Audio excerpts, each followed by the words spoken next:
really wasn't that far a trip. I just came over from the west, about 10 minutes. But anyway, thanks for giving me an opportunity to address your group here today. Let me just give you a little bit of background about who I am and why I'm running. Now, I was actually born here in Connecticut. I lived here until I was about 5. My parents were divorced. And I pretty much moved around a bit. I was down with my mother. I was down in Florida. I was in New York, and she moved us out to California when I was in high school. And while I was out there, I went to college. I went to UC Berkeley. I was one of the few people up there with a poster of Ronald Reagan in his dorm room. It didn't make me too popular on the campus. But anyway, I graduated and got into the financial services business. I worked for one of the mainstream brokerage firms that has recently gone bankrupt and did not get a bailout. The sixth one that didn't. But anyway, I was gone long before they made those bad investments. But I was there long enough to understand that I didn't like the way the brokerage industry worked from the client perspective. I was a retail broker, and I thought the client was getting a bad shake. And so I decided to go out on my own, and I started working by myself. I was cold calling out of my one-bedroom apartment in Los Angeles. And I really got started kind of in the late 1990s when I was very vocal criticizing the stock market bubble, the internet mania, and I was cold calling people, trying to get them to sell their tech stocks, particularly their internet stocks, before the bottom fell out of the market. And I was trying to get people to think about traditional companies. I was investing abroad. I was buying basic materials, oil, mining, just basic stuff that paid dividends. I didn't like the technology and the internet sector. And when that bubble burst, it really provided a boost to me, because I had spent a couple of years cold calling, and I had a long list of people, those who listened to me and those who didn't and wished they had, who became my clients. And I started to expand. Towards the end of 2004, I moved back to Connecticut. I actually started in New Canaan. I now have 2 offices on the West Coast. I have one in LA and one in Newport Beach. I have one in Manhattan. I have one in Scottsdale, Arizona, and one in Palm Beach, Florida. I have about 100 employees now. We do retail investing, asset management, investment banking. And I kind of made a name for myself, not only here in the States, but around the world, predicting the economic crisis of 2008. I became very alarmed at what I was seeing in Washington out of the Federal Reserve and out of Congress, that I started appearing on the financial shows. I started going on CNBC 2005. I was on a couple times a week. I was on Fox. I was on CNN. I was on Bloomberg. I did a number of shows. They started calling me Dr. Doom, and I was talking about this housing bubble that was going to burst, and the potential collapse of our banking system, and the bankruptcy of Fannie and Freddie, and the greatest recession since the Great Depression that I saw coming. I talked about double-digit unemployment. And people kind of looked at me like I was from Mars. They laughed at me. They snickered. They called me names. I actually wrote a book, which came out in 2007, called Crash Proof: How to Profit from the Coming Economic Collapse. And people had no clue what was going on. And 2008 came around, and many of the predictions that I made have come true. Unfortunately, there's a few that have not come true yet, and that probably will come true, particularly if I don't get elected to the United States Senate.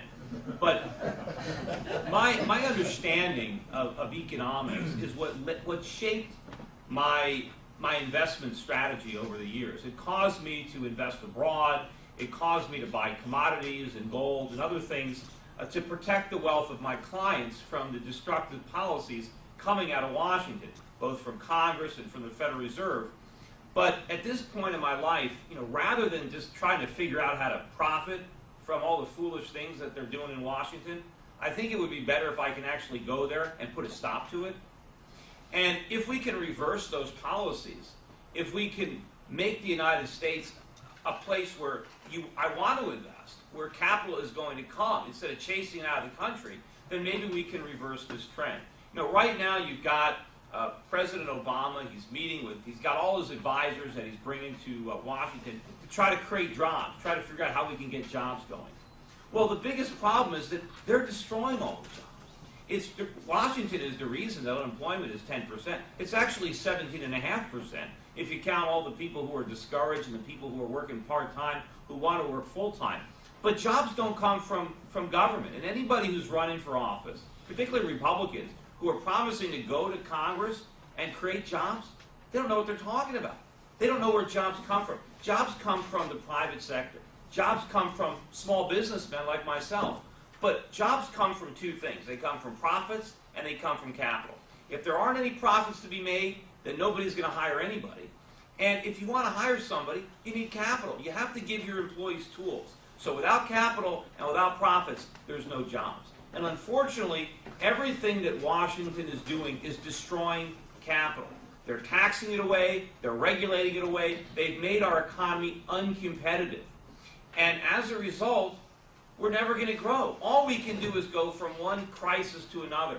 The politicians who are in Washington right now are making the same mistakes that they made in 2001 and 2002. All they care about is the next election. They don't want to solve our problems. They just want to prevent the crisis from happening on their watch. And so we have this system of artificially stimulating the economy instead of letting the economy function, instead of letting it rebalance so that we can have a sustainable recovery. They want to, gimmick it up with stimulus.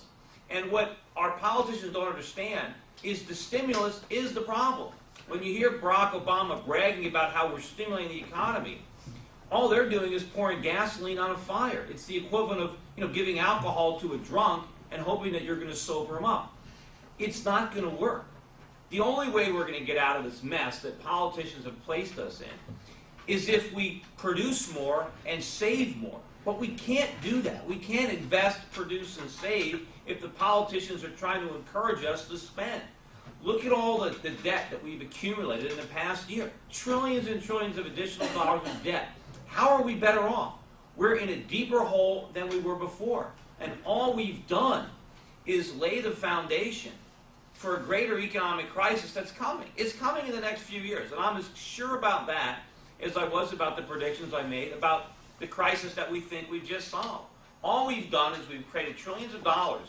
And in our attempts to make sure that investors don't lose money, that people who have made foolish loans can still get paid back, that people have money on deposit at various institutions that are really insolvent, to make sure that nobody loses any money, we've guaranteed that everybody loses money, because what happens is we don't lose our money, but our money loses our purchasing power.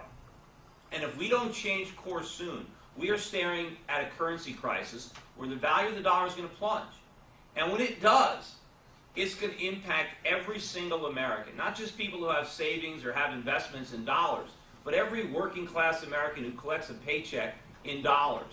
Because the cost of living is going to go through the roof. The price of everything we need to buy, food, energy, clothing, whatever it is going to get much more expensive. And ultimately, interest rates are going to go through the roof. They're just not going to go, to the moon. They're going to Pluto. Because the people around the world, the Chinese and the Japanese and the Saudis and everybody else who've been buying our debt, they're not going to do it anymore. Because they know that we can't pay the money back. And at that point, we're going to be in a real difficult situation. Because the only buyer for our debt is going to be Ben Bernanke and a printing press.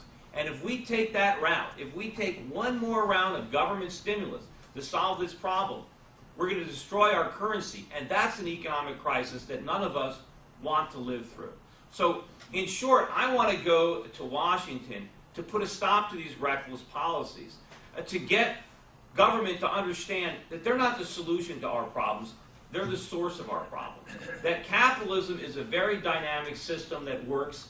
It created the wealthiest country in the history of the world, and if we're going to get out of this mess, we have to embrace those principles, not run away from them. And we have to understand that the crisis that we've experienced was not a result of capitalism.